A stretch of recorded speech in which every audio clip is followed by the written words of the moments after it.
how do the people who make Vaseline make any money? I have had the same tub of Vaseline. Right? Right? The guy with the glasses, am I right? My Vaseline was handed down to me by my grandfather in a will. You've never heard this phrase uttered in the history of mankind. Honey, I'm going out to get more Vaseline. You could go through 50,000 bags of garbage. You're not going to find one empty container of Vaseline. Hey, wait a minute, Toby. What the fuck is this? I thought we were supposed to have whoever the living Van Arsdale is on the show. And we were going to talk about the Knicks of the 70s, the 80s, and the 90s. What is this? I mean, is this some kind of mix-up here? Can we get nothing right at Bleacher Brothers? Nothing ever right to start a show? Defo, I'm just going with what I was told, Defo. I'm giving the instructions here as the producer, and I'm just going with it. Who was responsible for this? Johnson? Is he involved? Because everything he gets involved in gets fucked up. It's just unbelievable.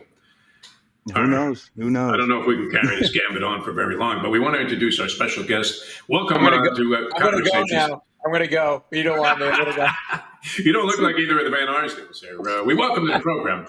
And this is great because this man was always very generous. It's hit or miss with comedians when you're going, and they love to kind of hover around sports shows, and there is a tie in there because let's face it, a lot of what happens in sports is a joke. Just look what is going on here in Miami right now, where Jimmy Butler's not happy with $50 million a year, hates Pat Riley, legendary guy, Tyreek Hill. Who the last time we saw him, he was face down in the cement in front of Hard Rock Stadium, being attacked by 6 cops, and they went out of Miami. And yet this gentleman is going to come here and knock it out of the park, and I'm sure it'll be a welcome to him. We welcome to the program Paul McCartney, who I got to know when he was roaming around the 7 powerhouse stations that were involved in the iHeartRadio cluster in Miami. And then reluctantly, he would come to our studio last and go, "Oh, do I have to go on with these guys? I got to take a shit." Oh no, that's not true. I let you say roaming around like I was homeless, like I was a homeless guy. Yeah, you would do Castronovo and the Spanish station, and you're on there playing Latin tunes, and next thing you know, you got to go do the sports talk show. But you are well versed in sports as well, Mr. Yeah, Paul. well, I'm a Patriots fan, which I don't even know why at this point with this pathetic. Who hires a guy and then fires him after a year and then says, I made the mistake because he didn't have enough experience? You didn't read his resume? Like, what this whole Belichick is going to go coach in college? What, because his girlfriend's too old for him? He wants some younger tail? What is going on? I'd rather have this crazy Miami sports and Tyreek Hill. Like, who needs all these prima donna wide receivers? Who wears jewelry when they're working out? Who wears jewelry? What is this? Wouldn't the first thing you do would be as a defensive back just rip that diamond earring with the cross or whatever right out of the guy's earlobe and go, okay, my God.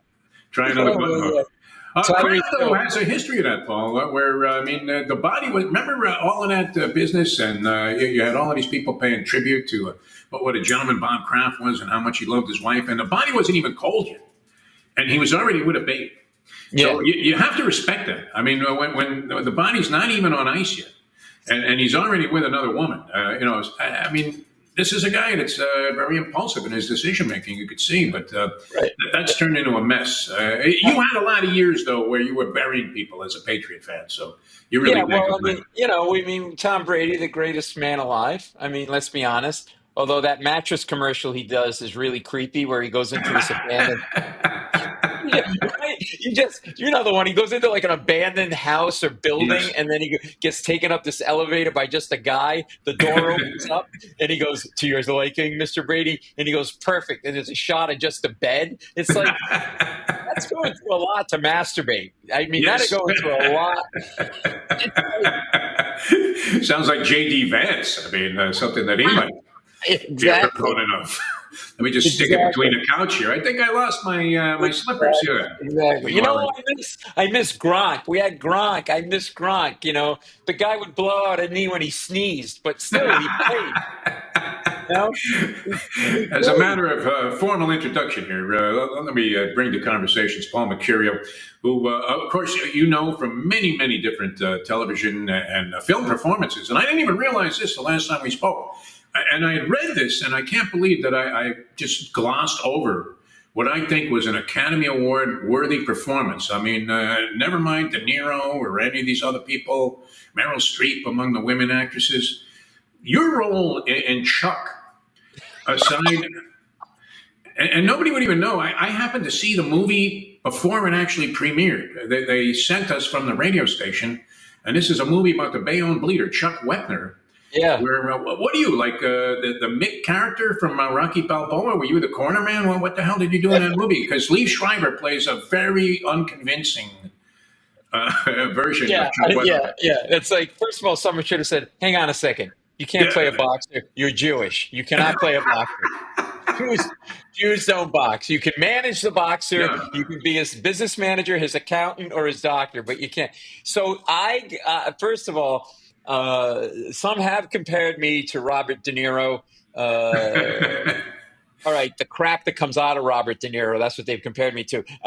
So I auditioned for this thing, and the reason I got it was I play like one of his, like, not a henchman, but like, like part of his entourage, like one of his buddies. And it's set in the 70s. And this is the real Rocky Balboa story. Yes. And he sued, the real Chuck Wepner sued Stallone because Stallone won because he took this idea and he turned it into Rocky. And it was exactly parallel. So Liev Schreiber buys the rights to this movie. I get cast in it, and I had to audition, right? So we're in the audition set in a nightclub, and we're on a dance floor dancing because I'm gay. And we're dancing, a bunch of men, women, whatever. And the scene is where I'm auditioning is I'm talking to him on the dance floor about this, that, and the other thing.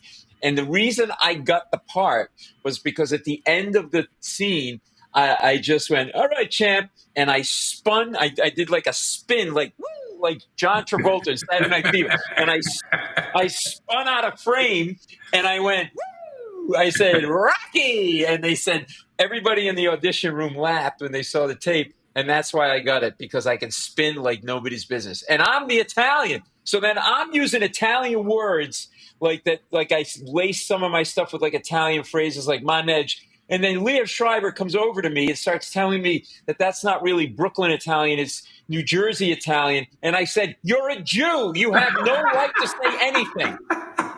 What do you fucking know?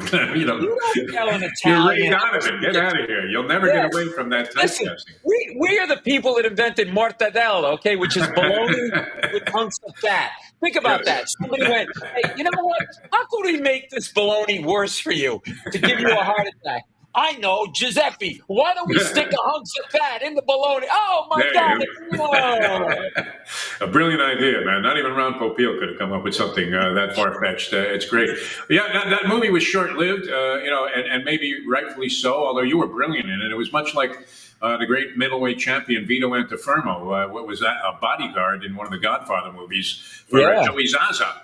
Yeah, and it turned out, they ended up. Joe Montana ended up having a pretty good relationship with this guy and has some classic stories. So, was there anything too? Because I had one brush with Chuck Wepner, and I was involved in boxing as a play-by-play announcer for many, many years. And, pretty much knew everybody on the circuit. It's a circus-like business, boxing, in addition to being a so-called sport. But a friend of mine puts me on the phone. I'm at a bar one night.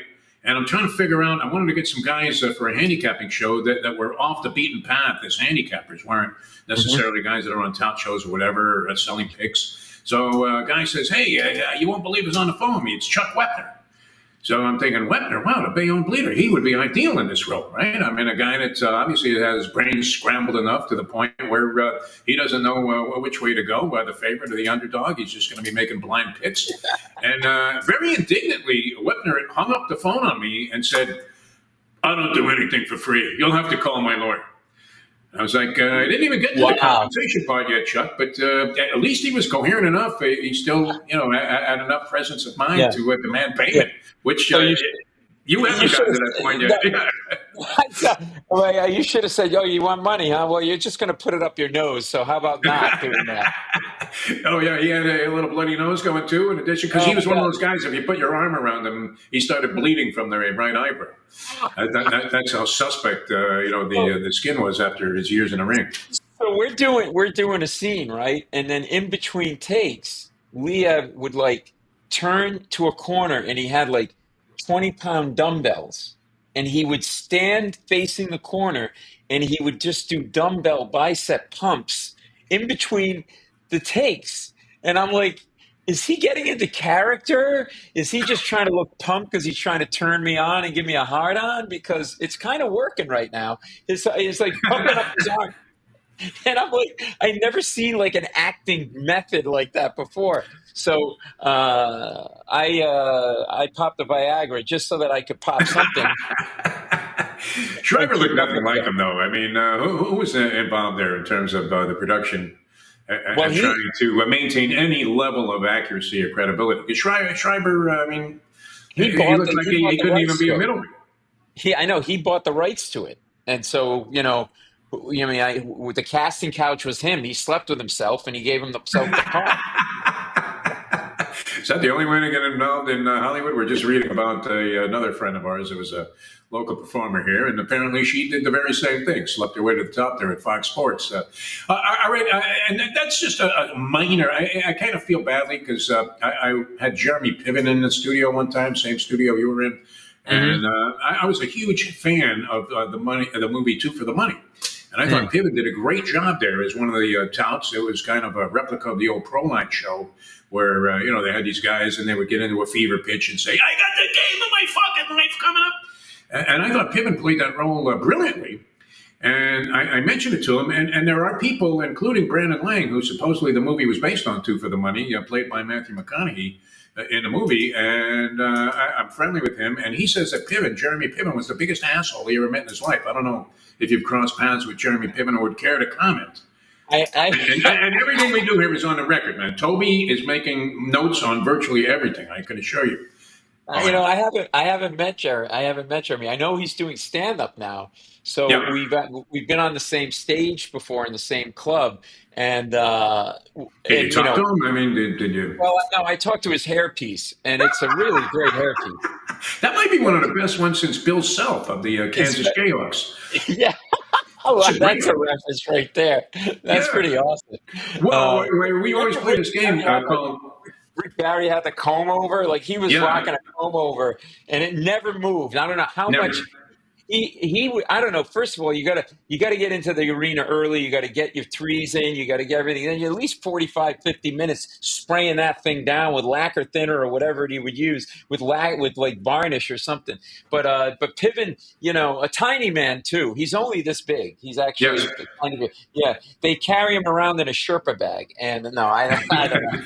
I compared him to Olivier for that performance. He's in front of me in the studio there, and I think he misunderstood my lousy sense of humor and poor attempts at it. And he got angry, actually, that I was implying that this was a big part for him.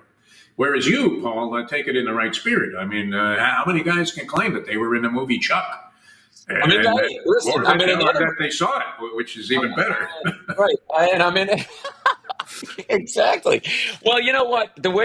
So I did a couple of things. I had a couple of different parts in the movie. I was in the movie playing part of his entourage. I played the character known as craft services. So I was the guy that would cut your bagel for you and spread, and then I played the part of driver. So I would drive you to the airport. No, I had that part. And then a lot of people said I exude a Marlon Brando kind of sexuality on camera. Did you find that? Yes. When you watched it, did you find yourself getting hard? I had a stain on my pants. I had to creep out of there with my shirt untucked after watching your performance in Chuck. Actually, I didn't notice much in that movie because I don't think we made it through halfway. We were out of popcorn and we just decided to bolt and beat the crowd out of the Aventura Mall that day. But it didn't last long in the theaters. But this is going to really help me. I'm in a movie and you go, I walked out in the middle of it. Like this. But it wasn't because of you. I mean, it wasn't. And I'm a big Schreiber fan, but he was unconvincing. Toby, I hope you're learning how not to host a show, okay? Because this is how you do it. Start with the bottom. Start at the bottom and work your way up. That's what we're doing. Well, and your accomplishments are many, and I love the story behind it. And we spoke about this a couple of weeks ago when you were on another show with me. And it's amazing to me that you were able to get away with this. Because it's not like you wouldn't have been accomplished in other genres and avenues of life. and you were involved in mergers and acquisitions. You have a Georgetown law degree, graduated from Providence College, and a man of intellectual distinction. You're working on Wall Street. You're making money hand over fist. I mean, you're making more money than Bernie Madoff. He's wondering how you're doing it. And you give it up for a while to go do stand-up comedy. Yeah. So where did that notion come from, and how hard was your girlfriend at the time? I don't know if that was the woman you eventually married, but how hard was she trying to convince you that you need to get back to a real fucking job? Well, Dad. So, I basically didn't plan on any of this. Like I was working on Wall Street. I was doing mergers and acquisition deals, and for those of you who don't like, you hear the word M&A.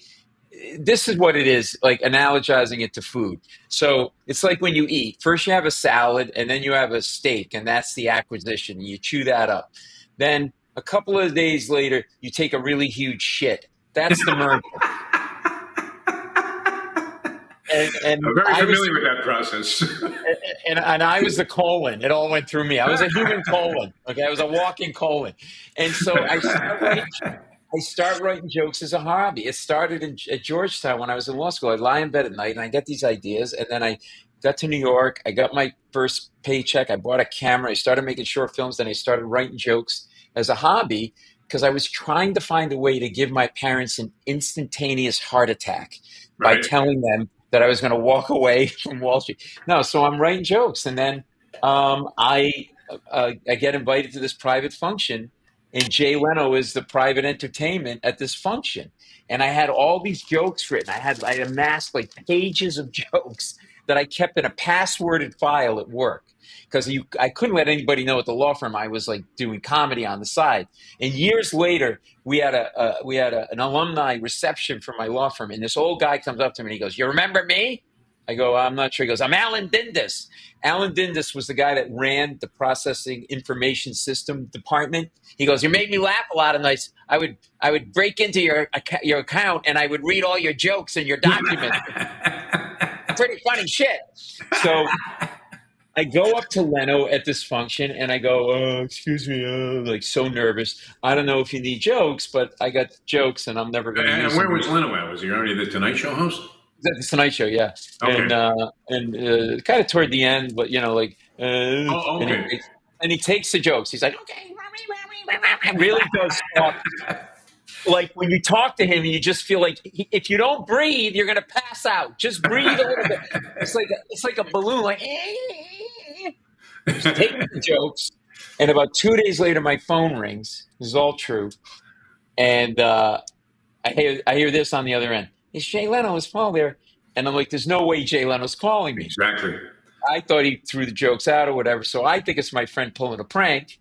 So I go, "Yeah, really funny." He goes, "No, really, it's Jay Leno." And I'm like in a really bad mood. I just night, or I go, "I'm in the middle, up to my eyeballs in work. David, I don't have time for this. Stop. I know it's not Jay Leno." "No, it's really Jay Leno." I go, "Stop, it's not Jay." He goes, "It's Jay Leno." And I said, "Oh yeah? Well, if you're Jay Leno, you do a lousy Jay Leno." I actually said, Maharishi, if you're Jay Leno, go fuck yourself and you hang up. Exactly. And then he goes, "No, it's really Jay Leno." I'm like, "Oh shit, I just insulted Jay Leno and said he can't do himself." And so he said, "I read your jokes and I'll hire you to send jokes in. I pay $50 a joke." And about a week later, he did one of my jokes and it blew my head off my shoulders. And then I started doing stand-up at night, like living a secret double life. And people like always say to me, "Did you know you were going to be a comedian?" I'm like, "No." They go, "Were you funny?" I'm like, "I was always the funniest lawyer in my law firm," which is not saying much. That's like saying probably isn't the best distinction, yeah. No, it's like saying you're the sexiest IT guy. You know, that's not really. Yeah. All right. So this relaunches you back into it, which I guess begs the magic question, because you had given it up for a while after giving it a shot, and it's not an easy road. And I mentioned to you, the story about how when I lived in California, my girlfriend was the unknown comic's sister, the lovely Annette Langston. Was a sister of Murray Langston, and he had a comedy club called the Showbiz, which was in North Hollywood. So it was one of those places where these comics who were desperate to get on stage came last. They would do the Improv, the Comedy Store, and then they would schlep up to North Hollywood there, go over the hill into Burbank area, and play there. But the guys that were trying to make it at the time were Robin Williams, Andy Kaufman, Letterman. Leno used to appear there, believe it or not, although he was already somewhat accomplished. You had many other people that were successful later on. Deborah Winger was a waitress there and supposedly doing some things in the bathroom that wouldn't lead you to believe that she was going to become a superstar, although it is, as you mentioned earlier, one of the key MOs if you're going to be successful. But no one ever figured she was going to be an officer and a gentleman, for God's sake, or any of these other movies. But I do remember. I mean, it's not an easy road. Yeah, I mean, that's what comics do. You kind of go to those clubs. Yeah. You go to those clubs and you're working out material all the time. So I sold my apartment. I owned an apartment in New York City. I unraveled my life, and I moved to a rooming house outside of New York City in New Rochelle, New York, where Dick Van Dyke lived. And Mary Tyler Moore in those capri pants. Oh my God. Talk about a stain in your pants. Oh my God. And Rosemary, and not so much. Hey, Rob, with that voice, not so much. Exactly. Although I always wondered if she had a beau anywhere else. Anyway, so I would, I was living in a rooming house. Like, ever see those old film noir movies, like where the bad guy lives in a rooming house? Yes. That's what I lived in. It was this old big house owned by this old German couple, and they took all the bedrooms and they turned them into mini apartments. And I'm using that term loosely. So it was basically I had a 10 by 12 room with a hot pot on the floor, and I shared a kitchen and a bathroom with 2 ex-cons, 2 recovering addicts. I'm not making this up. And my neighbor right above me was a 300-pound phone sex operator who sold Herbalife diet products door to door. Those are humble beginnings, no doubt about it. I mean, to make it to the level they have now. Now, listen, I know that you have a VIP pass for your phone sex that you subscribe to. I know. Well, actually, in Florida, you see, and then you're coming down here. You're not familiar with this shit yet, but everything's been banned. So I went to my usual Pornhub site the other day, and it turned out that beginning January 1st, 2025, you can't log into this in Florida anymore. They're not just banning books; they're banning anything that involves any sort of fun or ability for, a 73-and-a-half-year-old guy to jerk off to. I mean, they've gotten rid of that. Well, you know what that means. You got to go. Suppressing us. You got to go old school Defoe. You got to go back to a theater with porn and just get your trench coat out. Get your trench coat out. Whatever you do. You know what? It reminds me of when I was in school, and Toby can relate to this because he's from Syracuse, and I went to Syracuse University. But we used to go to the Civic Follies Theater. It's in downtown Syracuse. There wasn't much else in downtown Syracuse at the time. This is in the 70s. But one of our things was, and we were all, of course, cynical wise guys, we would go into the balcony level of a XXX movie, and then we'd get cans of vegetable soup. And we'd act like we were throwing up and drop it down on the guy that was below us. And that's how we got our kicks. I don't know. It's like throwing root beer barrels around the theater in Brooklyn when they would just go to the candy counter and ask for the hardest thing you got and try to create some kind of Trump-like chaos there. But so when were the first, what gave you the first, notice that, okay, I can do this. It's going to work. Oh, it takes a while. Like, you work hellholes when you start out. So I was sneaking out of work on a dinner break when I was still a lawyer, and I was going to dive bars around New York City because you're just trying to get stage time to get better. But you're working dives. Like, literally, the people in the audience are hookers, alcoholics, and other comedians, and a creepy guy named Defoe. Those are the only people in the place. Hey, you gonna say something funny or what, Mecurio? Yeah, that's that kind of crap, right? Exactly, yeah. So I go one night at one of the places I worked. One of my regulars places was called Downtown Beirut 2. 2 was the name of it. Now they were either franchising these shitholes or somebody blew up one. Okay, yeah. And I'm waiting to go. I'm sitting at the bar. I'm up next. Okay. I'm in my little Brooks Brothers suit, right? Totally out of place. It's like the dregs of society are in this bar. On stage before me it was poets, comics, and folk singers. So it was a folk singer playing "Blowing in the Wind" badly, like even doing Dylan, but even worse than Dylan. Like It was so I'm bad bad that doing. it was so bad. It was so bad. It sounded good. Actually, it was like no. It was like like really bad, right? So all of a sudden, there's a scuffle at the pool table, and one guy runs out of the bar. It was all true, and another guy grabs the side of his neck and he starts screaming, "He cut me, man! He cut me!" And it was a drug deal gone bad, and the guy cut him across the side of the neck with a box Oh, cutter. wow. Now, the guy who got cut, it didn't cut the jugular, so he didn't pass out, but he's bleeding a lot. He's screaming. He's drunk. He's totally drunk. And his girlfriend's like, "Oh, my God, look at my boyfriend. I know where he lives. He cut me, man. Oh, my God, I'm going to get him." The answer, my friend, the guy just keeps playing. Like, he's not getting off, right? Through all of this, the guy keeps playing. So I think the show's over, right? So I get up and start to leave the bar, and I hear this. The MC goes on stage, and he goes, "All right, you guys ready for some comedy?"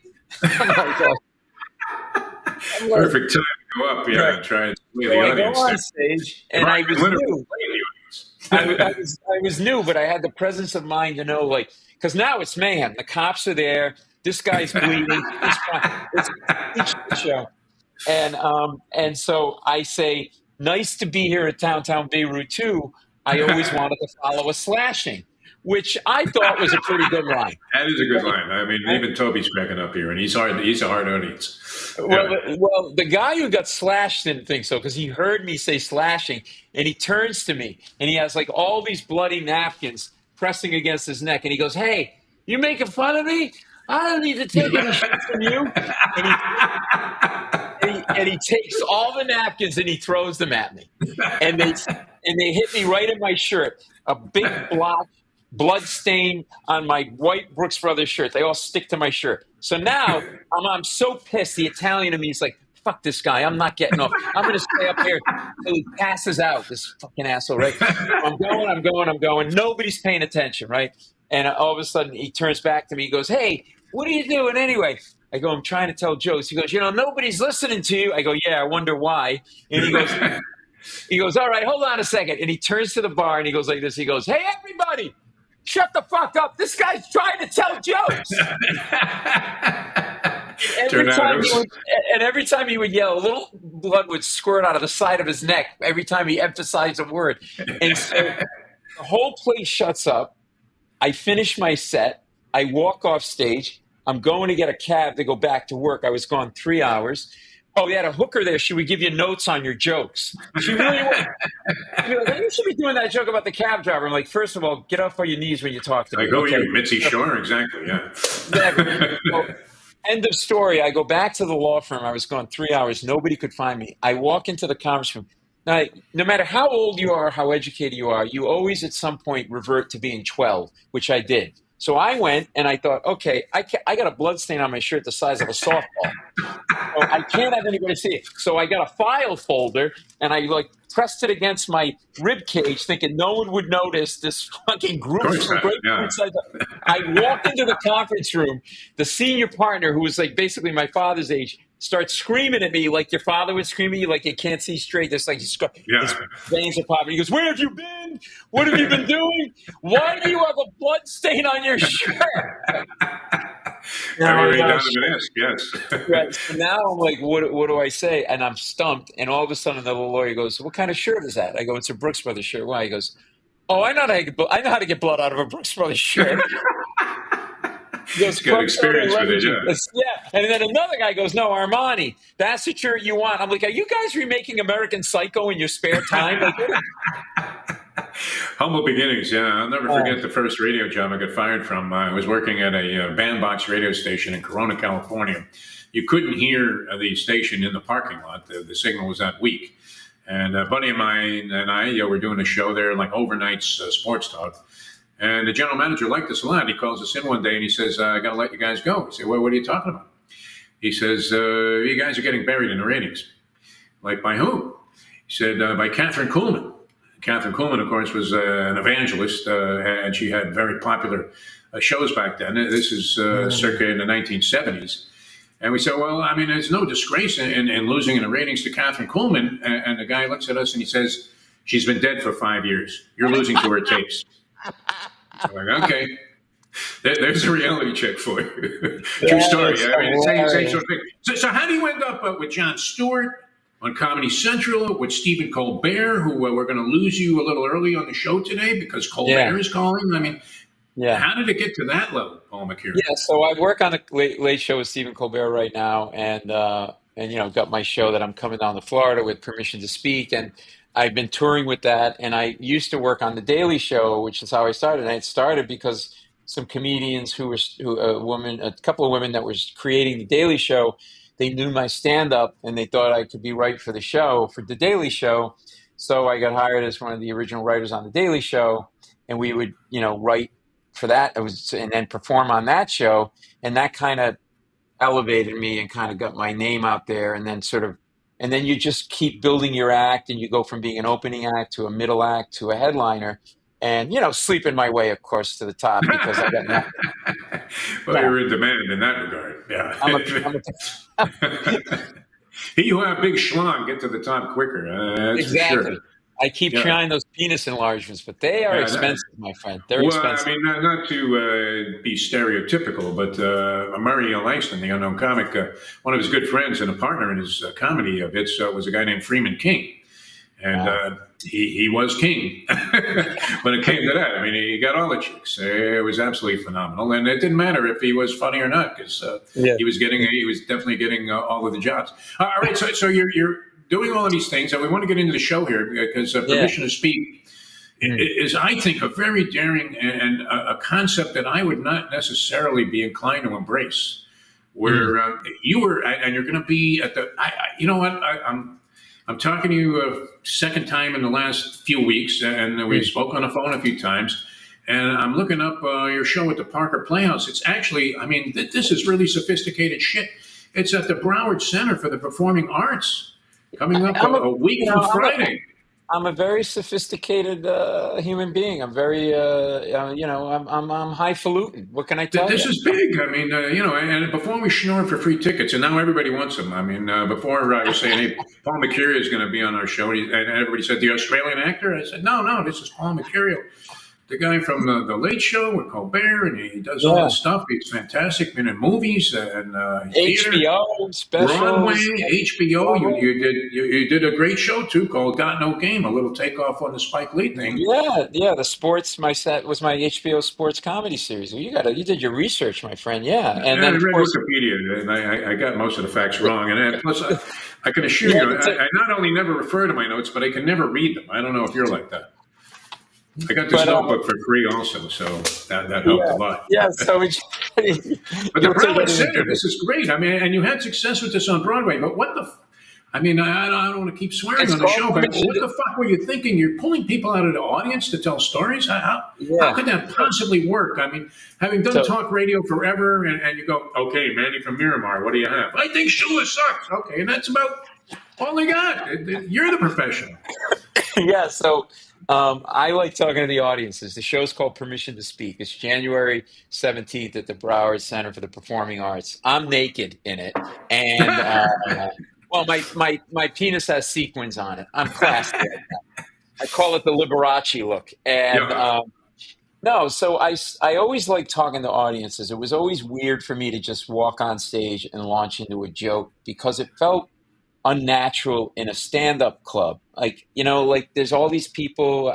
Some days I'm on the road, I haven't talked to anybody all day, and I got like 500 people sitting in front of me, and I just start talking to people, and I have this endless curiosity. So it would be what everybody knows as crowd work, right? But I don't really like crowd work because crowd work is bullshit. It's basically like a comic talks to a guy about his hat. He doesn't give a shit about the hat. He's just talking to him about his hat because the comic has a written bit about a hat, but he wants to make it look like he just came up with it off the top of his head. Of course. Or he's talking to the guy about the hat because he's insulting the guy. And I don't like to do that. So I just started talking to people, but really talking to them. So they say something, and it would lead to another question, another question, another question.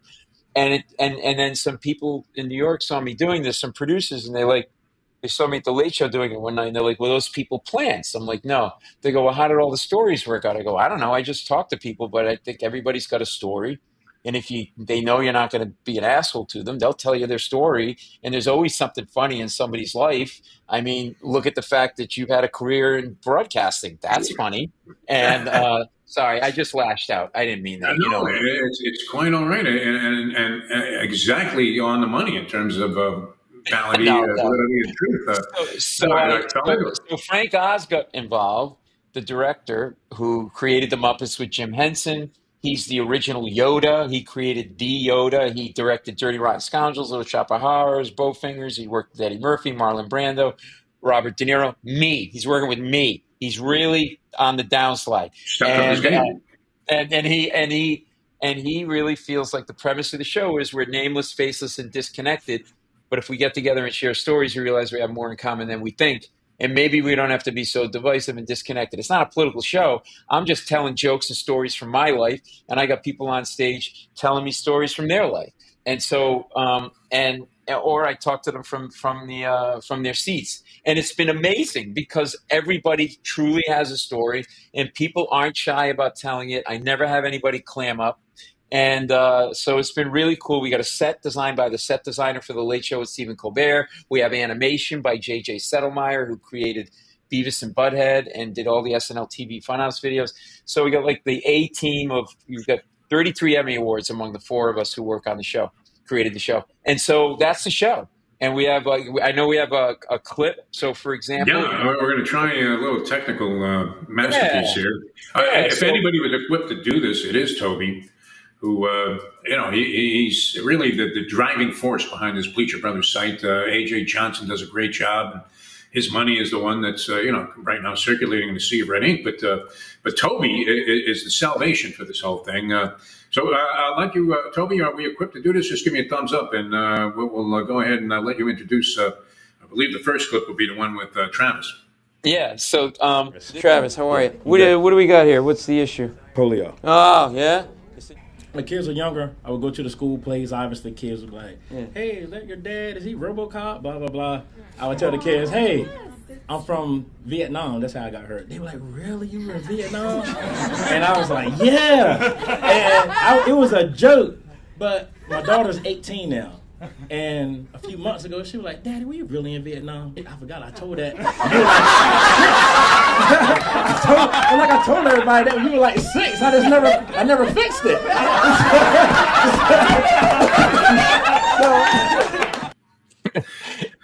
that guy, so he has polio. What were the odds that would happen? I mean, in all likelihood, as we said, guy gets up there, he's a complete stiff. He freezes. He sees the audience. The lights hit him in the face. No, it's the opposite. It happens. I'm telling you, it's with everybody. It's not like my show's an hour and a half. That wasn't like the only big laugh on the show. Like I get different people up, and I had a woman. Her name was Nydia. I said Lydia. She goes, no, Nydia with an N. All I said was, that's a unique name. How'd you get the name? She starts laughing. I know there's a story. She goes, oh, my father got my mother pregnant with me, but at the same time was having an affair with a woman named Nydia, and he named me after the woman he was having an affair with. Like, the place went crazy. This guy, Travis, I said to him, how do you explain polio to a little kid, right? Because it's like, and that's the story. He made it up. He lied to his kid. And you know what? Everybody related to that. Because we all lie to our kids, right? Yeah, like my kid thinks I love him, right? And no, listen, let's be honest. You're a parent, parents watching, listening. There are some days you love your kid. You wish he'd walk into the woods and never come back. There are, right? So, like my son, baseball, that's his sport, right? He was 7 years old. He had a baseball tournament.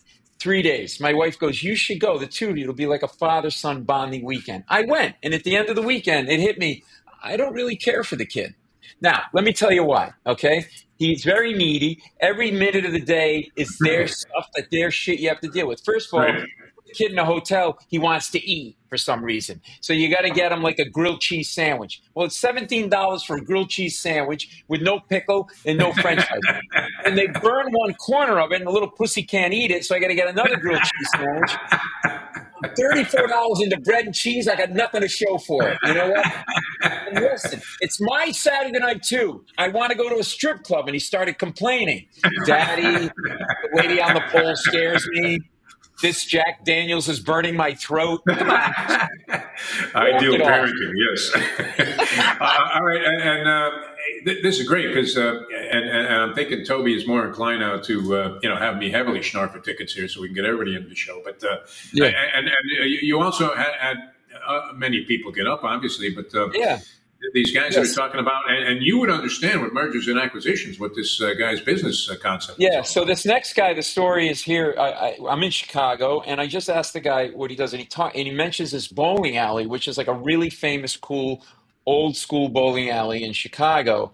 And here's how he got the bowling alley. All right, we're firing it. So we think.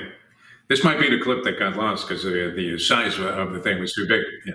Okay, we didn't get this one. But anyway, yeah, he says he bought the bowling alley for $1. What are we talking about here? Don Carter? Yeah, I said, he goes, I bought the bowling alley for $1. And he goes, so I called my friend and I said, what, you needed a friend to get $2? He needed $2 to buy the bowling alley, and he had to call his friend. And it's like, and then he goes, I go, you're in a bad way if you need a friend to buy fucking spend $2 on a thing. So everybody just starts going crazy in the thing. And so it's all about like just connecting with people and telling people's and people telling you their stories, and I really love Travis too, because like the lying part about the kid to me, like I remember one time my son, he was really little and we were watching a nature show and he was like, why does a platypus look the way it does? You don't know why. You don't know how to answer that. You don't know shit from shit. You can't answer that fucking question. So, I said to him, I go, I think God got exhausted after creating everything for 6 days. So he just gave up at that point. He was just like, what do we got left for spare parts in the warehouse? Is that a duck's bill? Put it on a beaver's ass and get it out of here. Like, that's it, right? Yeah, the truth doesn't always work. I mean, we know this. It actually, a relatable story. My son's at a comedy show. He loves stand-up comedy. We actually, when he was 8 years old, we saw Chris Rock as the third guy down on the bill at the Riviera. Before he really made it big. And I'll never forget, one of his lines was, this was right around the time of the OJ chase. And he looks out at the audience. He says, bloody glove at the crime scene? Bloody glove at OJ's house. What do you make of that? And it wouldn't take a lot to deduce, if you were a cop there, Mr. Furman, that this was the guy that actually did it. But so we're at the show, and I'm embarrassed. I'm blanking on the name of the guy, and I've seen him many, many times. And very popular stand-up comic, plays Florida, reasonably frequently. And he sees my son is wearing a pink polo shirt, which was popular at the time, the polo shirts, but he's got a pink color. And he says, hey, look at that, a guy with a pink shirt. Give me that shirt. So he takes the shirt, and on stage, he rips it in half, the comedian. And now my son, he's ashen-faced white. I mean, this is a guy with a good sense of humor. Right? He did get the degenerate DNA and the right genes on that front. And I said, Jess, what's the matter? He goes, that was the shirt my girlfriend gave me, and she said I never wear it. Now, somebody's got to go back and tell her that he was at a comedy show and the stand-up comic ripped the shirt in fucking half. No one's going to believe that. So I told him, I said, listen, let's go outside in the parking lot. I'll put some tire tracks on the thing, and we'll say you got run over by a car. But the truth, it doesn't always sell. I wanted to get your opinion. I know you're going to run. I mean, is Colbert calling it? Okay, because I got a couple of minutes. I mean, I listen. Anything so I don't have to go home go see my mother. That's the other thing that's been driving me crazy. What's up with her? She just turned 97, and she congratulations. No, she will not go down. We try everything. Bad milk. No standing 8 count, nothing will work. Oh, my, you trip her. She bounces back up like a little Italian weeble. It's like one of those Joe Palooka dolls they used to have where you blow the thing up. Exactly. Yeah, exactly. We had to make her close her store, furniture store that she started 63 years ago, and she's mad she's retired. She's like, "What am I going to do in retirement?" I go, "You can enjoy your life. You go to the senior center." She goes, "I'm not going to go there. Those people are old." You're old. You're 97. What do you think? You're going to go skydiving with Taylor Swift and Travis Kelce? You're effing old, all right?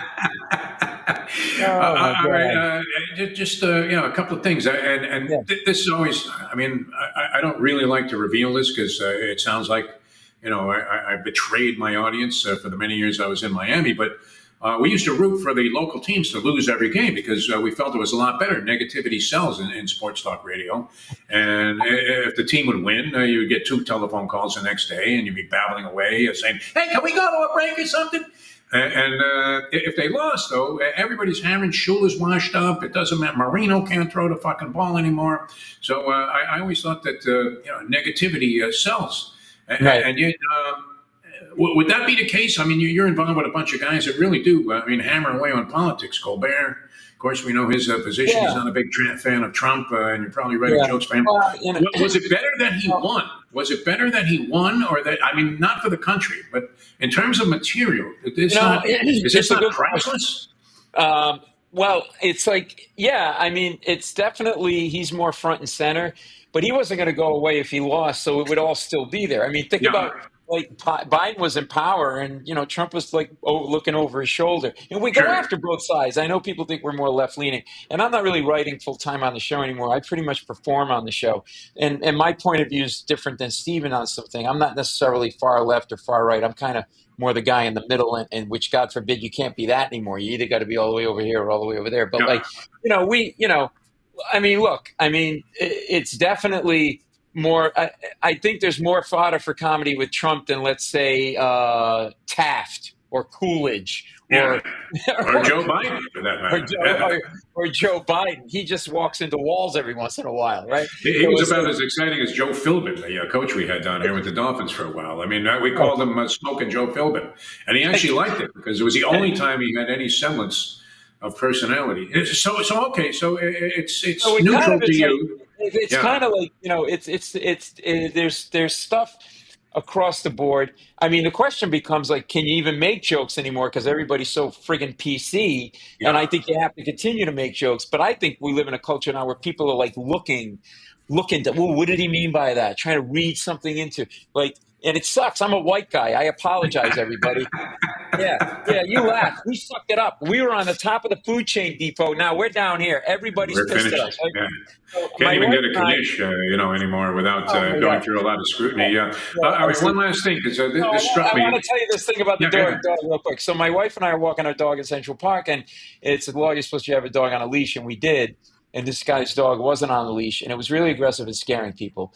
And my wife just said to the guy, "Excuse me, sir, your dog, it really should be on a leash. There's kids around." That's all she said. She was nice about it. And he goes like this, trying to, like, make trouble. He goes, "Well, why? Because it's a pit bull?" Like, implying that we were, like a Latino guy. That loves the smell of blood. Yeah, exactly. It's for pit bulls. And I'm like, no, not because it's a pit bull, because he's got a fucking baby in its mouth. That's why. That would be it. All right. I did need to get your opinion on this because I've been thinking about it most of the day. We've had a lot of coverage of the Jimmy Carter funeral. Yeah. Now they schlepped the Queen around. I mean, from Liverpool to wherever. I mean, they could drag the body, and that took like forever to bury this woman. This now, and I was, naturally everybody was a fan of Jimmy Carter's humanitarianism, and his approach, and not the biggest fan of his presidency, but nonetheless, I mean, he distinguished himself very well in the aftermath of that. But this is getting to be like, I don't know if you saw this movie, $1 Million Baby with Hilary Swank and Clint Eastwood. Yeah. And the last 45 minutes, she's dying in the fucking hospital, and you're screaming, "Die already!" Are we at that state? When are they going to put this body in the ground? Exactly. I think I'm with you, and I also think that they should have driven him around in the Planner's peanut car. Yes, of course. Instead of burying him in a coffin, they should have taken him because he's the peanut farmer, and it was the whole thing. And actually, I found the funeral more entertaining than his personality when he was alive. I got to be honest with you. I agree with you. It's like it takes a long time. Once the people die, it's like we have to go on and on. Oh my God! And I want to do a different kind of eulogy. Like, I want to be the guy that goes up and just says, Defoe was a fucking asshole, everybody. Exactly. Let me tell you why. And Let's then just acknowledge one, the truth. Yeah. He owes me money. He got my girlfriend pregnant. He ran over my dog, But, I think that's the way it is now. Like, we have to, like, mourn everything forever and ever and ever. And that's why I take a lot of medication and drink alcohol. I'm going to have to put your number in my contacts so I recognize you as Paul Mercurio instead of 917, because as you frightened me on Sunday when you called, and I literally thought it was this guy, Eddie, who I later found out was deceased, who I owed a bunch of money to, a loan shark. And fortunately, or unfortunately, I mean, for his family and the people he was taking care of, he checked out along with his buddy Vito, who was in collections. And then you still owe the guy the money. There's always a guy who calls. You Italians are all the same like that. I've taken over Eddie's business. So I was worried you were one of those guys, but I will recognize the 917 area code. All right, people will recognize you. We're coming, okay, Paul? I don't know. You're on the hook to set us up a little bit, and we want to come backstage, and we want to meet you in the whole thing. All right. January 17th, that's a week from Friday, Broward Center for the Performing Arts. I looked, to see what kind of money we're making so I could figure out if I really want to let go of that Popeil's Pocket Fisherman, the gift we give all of our guests. And wow, it said, I don't know, was this generated by artificial intelligence? It said tickets are flying out the door for this show. We've been doing, it's been going really well, and it's our first time in, and it's browardcenter.org for tickets, and there's like probably 30 or 40 tickets left. That's it. So That's it? Yeah. So what kind of pull you have on the guest list?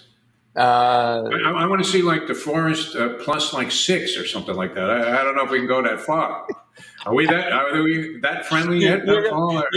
I could see you in the audience going, "Hey, can I get another gin and tonic over here?" Like in the middle of the show. Oh, you don't want to go to concessions at a theater like that. Never. I mean, no. You offer like innocently, thinking you'll be a good guy. The other guy got the tickets, and you say, "I bought the first round of drinks," and it's like $200. And you got 4, very, very light cocktails that you ended up with. I'm going to let you run. You're going to get in trouble with your real job there with Stephen Colbert. And you guys are doing new shows? How's that we're going? taping in about 10 minutes. We're taping 10 minutes. Get out there. Yeah. And, we got time. Steven's still drunk, so we got to get him straightened out. Huge. Oh, my God. I thought that was the other guy at NBC. So I hope everybody can come. BrowardCenter.org for tickets, January 17th. And Defoe's going to be there.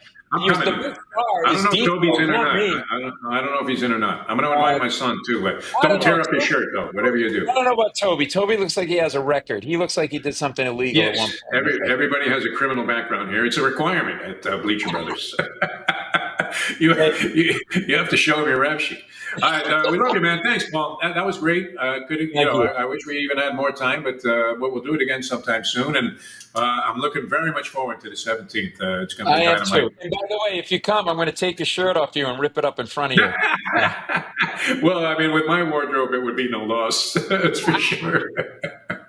Thank you, my friend. All right, see you. Thanks, guys. Thanks so much for doing it. Paul Mercurio, ladies and gentlemen, here on Conversation. So, dynamite job by the Pauly man. We're going to bring in Toby here to close things out. Got a few minutes left because, it's rare that we have a guest that actually has something important to do. Toby, have you noticed that about the show? Where, they've got to run. I mean, and look, how often do we lose a guest to Stephen Colbert who said, "Hey, you're going to get out here or what?" That was great. Are you interested in going to the show? I mean, it should be a lot. Are you a comedy guy, stand-up comedy guy? I've loved stand-up comedy. I've never been to a show in person. I think I've just graced over that 21 years old mark where you're actually allowed to go into the comedy clubs now. So I'd like to go. My dad's coming down, I think, that same weekend. So if he gets in and he's interested in doing something like that, we might have to tag along. I might have to hit this guy up for 20 tickets. Did that interview sound like 20 tickets? No. We'll be lucky to get 4, but hopefully go. I wanted to address this with you because it's interesting. It's a local issue here. And you can't imagine, really, that everybody wants to leave South Florida, especially you just came from Syracuse. I mean, the ice palace of the universe, literally. You're getting frostbite and you're thinking, oh, good, it's Indian summer.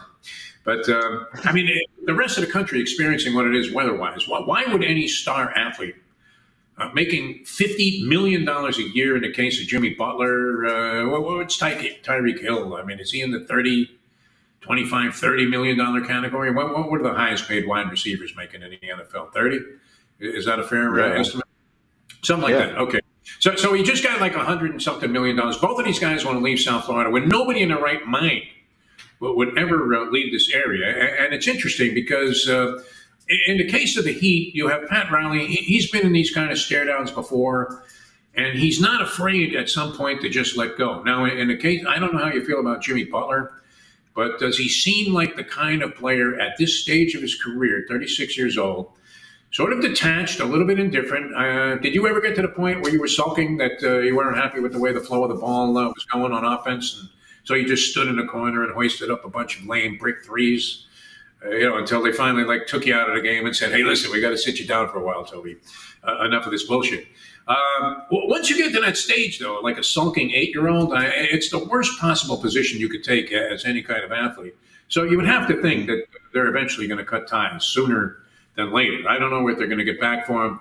I'm thinking maybe he does what? He goes to Grayson Allen. He's on the Bucks, right? And they get Antetokounmpo's the guy that nobody wants, but you have to take him. And this way, at least they could say they got Antetokounmpo for Jimmy Butler and justify the lack of return on the trade. But, I mean, he's dead man walking as far as the Heat are concerned, so they'll have to make do with whatever they get and probably get rid of this guy before the season is over. Now in the case of the Dolphins, I mean, would you not? I love A.J. Johnson, man, because the guy, I mean, he's got a vision. He's sticking to it. He doesn't need the money. He doesn't need the grief. And he's still dedicated, right? 5 phone calls with A.J. today trying to set this thing up. And, while he's in the office there, and he's working on other things at the same time. And it's great. So you would want to work for a guy like that. But I've said this forever, ever since he bought the Miami Dolphins. Who wouldn't want Stephen Ross to be their boss? You can do no fucking wrong with this guy. I always wished he would buy the radio station that I was working at. The last one I was at was 940. I was there for about 13, 14 years, which is a pretty good run at any radio station, but it came in the aftermath of being at 80 other stations for, I usually left of my own volition. It was very rare that, unless they changed formats or something where we just were on the chopping block, except for the early incident with Catherine Kuhlman. But they used to have this guy who was the CEO of iHeartRadio, and he would have these meetings at the radio station, and it was mandatory. It didn't matter what shift you were on. You had to be there at 11 o'clock. So even if you had just worked 6 to 10 in the morning and you're dead meat, you'd run out of cocaine, you still had to stick around and attend this corporate meeting with the CEO, Bob Pittman, of iHeartMedia, which is a humongous company, $30 billion in debt, nonetheless a big company. And the guy would assure everybody that without your talents, Toby, this show couldn't happen. We need you, all of you guys. You're our assets here. Never mind the money and the sea of red ink that we talked about. You are the people that are making, the people are what makes this whole business go. And before he even got in the helicopter from the parking lot to fly back to the Fort Lauderdale airport and go back to his house in Malibu, 100 people would be walked into the office and get fired. That's what it was all about. It's the harsh reality of life. But if Stephen Ross owns your business, what does he do? I mean, you just finish off an embarrassment of a ball game to finish under 500 for the year after he doled out hundreds of millions of dollars to guys that weren't even due for a contract extension at that point. He didn't even have to negotiate with these guys. And what does he do right afterwards? He goes, "Oh, everybody's saying we're going to run it right back." Well, how the hell can you possibly have that? Is money just so blinding? Is this guy so filthy rich that he only, I wish I could get to that point where I only saw the good in things, but how could this possibly work? Where the team couldn't be any more of a catastrophic disappointment this year, gave the money to Tua Tagovailoa when they could have easily just let him play another year. So what if he gets into a Jimmy Butler mode? All right, well, then that's an indication you need to get rid of him altogether. And how could they, justify a guy who gave him this money, could have franchise tagged him for another year or two after that if he really wanted to, and then he plays in 11 of the 17 games, and doesn't carry you to any better than a sub 500 record, and now you're stuck with this guy. How do you keep the general manager at that point? And for that matter, I don't know what you think about Mike McDaniel. He seems like somebody that would be easy to root for, but for them to just assuredly, before the final gun hadn't gone off in the Jet game, which was, as we said, just an absolute abomination, an abortion of a ball game and performance by the Dolphins, and you assure everybody they have their jobs. I want to work for Stephen Ross. If AJ sells the business here at Bleacher Brothers, do you think, is there any way we can get maybe a tape of his show or something, or some kind of, download of the show to Stephen Ross and he buys Bleacher Brothers? What a guy to work for. That's the guy you want, no? Yeah, seriously. Yeah, you don't want some crazy maniac. It's become a kinder, gentler world in sports, though. Black Monday used to be a bloodbath. And what you have? You had a couple of OCs get fired. One guy, Doug Peterson, okay, so the owner in Jacksonville is Meshuggah. He doesn't know what the hell's going on. And is unlikely to make a good move no matter what he does. But this organization here, this Miami Dolphins organization, I mean, is absolutely the ideal place to do any job. I don't care what your job is there. You would want to have that. Stark contrast to when Nick Saban was rolling down the hallway with his henchmen and firing people for saying hello to him. Now you have ultimate job security because Stephen Ross, I mean, he must just have so much money. He really doesn't give a flying. Antonio Pierce fired? Okay, so another. So we lost what? Gerard Mayo. That was interesting. As we talked about with Paul McCartney, Robert Kraft says the body wasn't even cold. I mean, and he's already with another girl. In this case, handpicked guy, successor to Belichick, 3 years before Belichick even was let go. And you give him one season. What do you think happened there? I mean, that had to be some ugliness. There'll be some books about that, I'm sure. So one more coach opportunity open. And immediately everybody knows that Mike Vrabel has been installed as the favorite to get that job. When did he become Vince Lombardi, by the way, Toby? Mike Vrabel, as I recall. No idea. We were watching an inept Tennessee Titans team perform in front of a very frustrated Mike Vrabel at the end of his career. And or not, I mean, he's obviously going to continue it somehow on a sideline. But when did he become Vince Lombardi, this guy? It's amazing. So the state of football. All right, you not inclined to go to the Orange Bowl and watch Penn State and Notre Dame? No interest in going to this ballgame, even if we could scalp you some tickets. I mean, I'm obviously interested. I actually have a late class that night, so I'm going to be missing at least the probably first half of that game. So you're missing a sporting event for class. No wonder you're going to succeed. Unfortunately, that was inconceivable. We're trying to graduate this spring, so we're doing the things we can. We got to do to get that degree at the end of the spring. All right, we got to run. It's been great being with you. We'll join you again Thursday here on Bleacher Brothers with License to Steal makes its return in 2025. Lots to handicap and lots of interesting ideas to be exchanged there. We'll try and get into some debates with our guys as well. Maybe a little bit of a new look to the show. Did you enjoy Paul Mercurio? Paul Mercurio, good guy, huh? Yeah, he's great. Yeah, he was fantastic. So we thank him for joining us. We will catch you next time for Toby, AJ Johnson, and Paul Mercurio. Well, we thank. Think about that. He's got Colbert is hovering over him while he's doing this thing. Are you going to finish up with this clown or what? And we managed to get it all in. He was even hanging around past the time, long past the time that he said he could do. So we will see you next time. Thanks so much, people, for tuning in. I'm Jeff DeForest. For all the people at Bleacher Brothers, looking forward to a big year in 2025. And Toby and AJ, thanks so much for your help with the production. We will see you next time on the next edition of Conversations.